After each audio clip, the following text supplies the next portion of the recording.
So, a contract, a mutual transferring of right.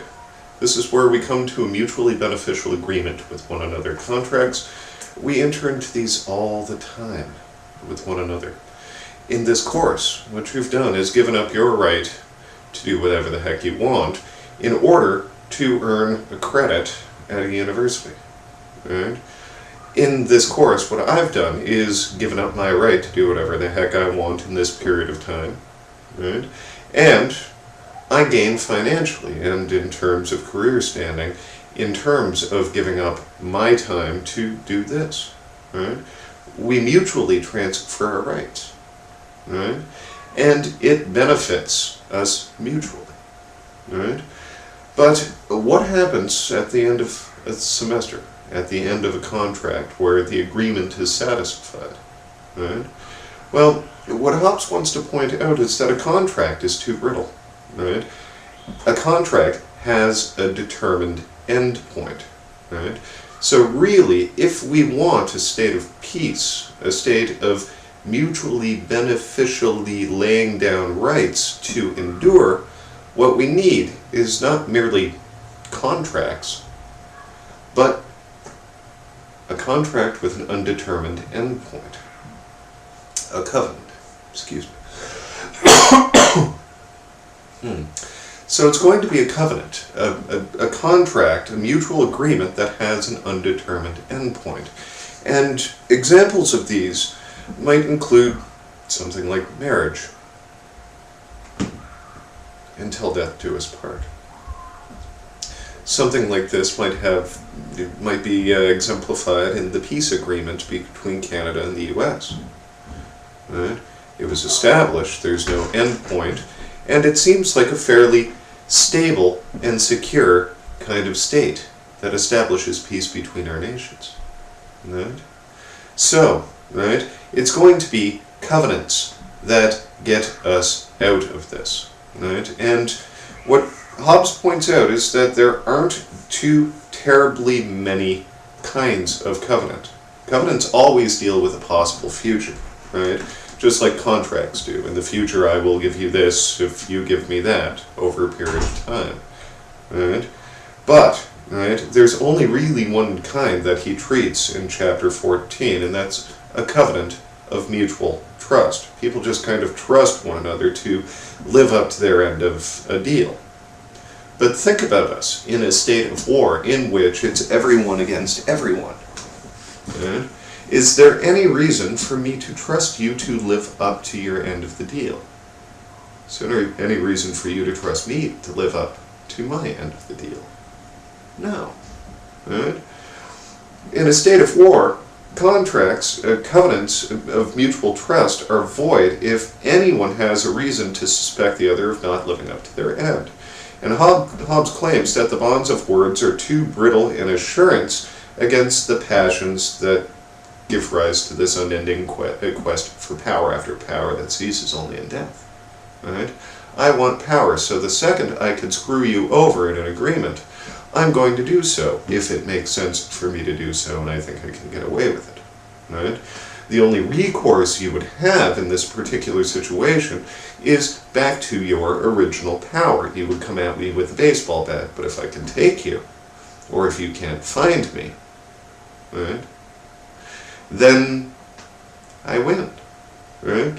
So a contract or covenant of mutual trust is still too brittle in the context of a state of war to get us out.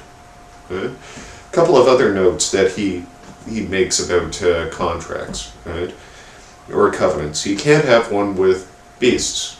Some people think that they've got a good arrangement worked out with their dog. Okay, I'll give you lots of pets, I'll walk you every day, I'll feed you, I'll keep you in a warm house, and you protect my stuff, okay?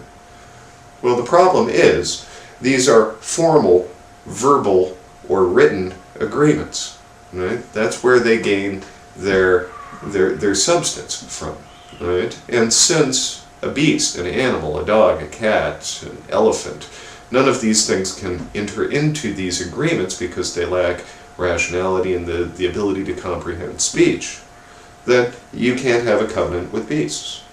Right? And since a contract or a covenant, these are both mutual agreements, right? Hobbes points out you can't have a covenant with God, except in the unlikely situation in which you bump into a burning bush, right? Or God or a messenger or representative thereof comes and makes a deal or agreement with you. In which case, then you can have a covenant. But for the most part, right, your agreement with God is one-sided, right? And in a state of nature, your right of nature and the laws thereof win out over any sort of agreement that you can make to God. Lots of people, Homer Simpson says, God, you get me out of this situation, I'll go to church every Sunday. Right? Well, of course not. Right? So, the only ways to avoid a covenant, Hobbes points out, are to either be freed of the agreement, right? Yeah, don't worry about that. Right? Or satisfy it. Right? But in a state of nature, right, well, the oath isn't enough. Right? So what he does in chapter 15 is he goes through like bloody 19 laws of nature, right, which I've already told you are quick and ready calculations of self-interest. Right? He also defines justice. Right? In original justice has to do with living up to your end of a bargain. Socrates, in the Crito, actually explores, right, a theory of justice that is quite consistent with this one. God, these kids are in a state of nature outside. I'm sorry, I'm listening to all sorts of screaming kids out there, right? And it just sounds lawless to me. I'm sorry if there's background noise. Anyhow, justice has to do with living up to your end of an agreement, right? That's what original justice is, right? To keep a covenant is just, to break one is unjust, right? Justice has to do with giving everyone their own. But, as Hobbes points out, in a state of nature, right, there's no such thing as own. What do we have a right to? Whatever we can get for however long we can keep it. Everybody is quite justified in doing whatever they can in their own interest. Right? So, in a state of nature, there is no such thing as justice. It's only when we can actually trust that these covenants can be kept can we talk about justice and injustice. But these other laws of nature, 3 through 19 here, he goes on, and it sounds a whole lot like contract law at certain points. But nonetheless, what they are, I'll give you an example. The 5th law of nature reads that every man should accommodate himself to the rest. Basically, we should integrate ourselves into society to get along. Why? Because if we fit in, it's going to be easier to maintain a state of peace. 7th law of nature, that revenges, that is, retribution of evil for evil.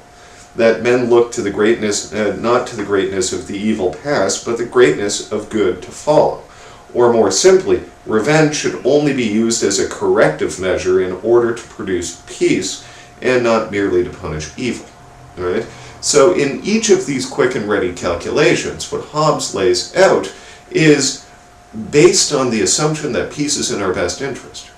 Right? These laws of nature are basically how we get peace. Now, he goes through 19 of these things, and it's clearly not a complete list of the laws of nature, and Hobbes just kind of says, and so forth.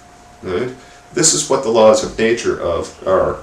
And basically, right, what he gives us on your page 214 is a rule by which the laws of nature can be estimated.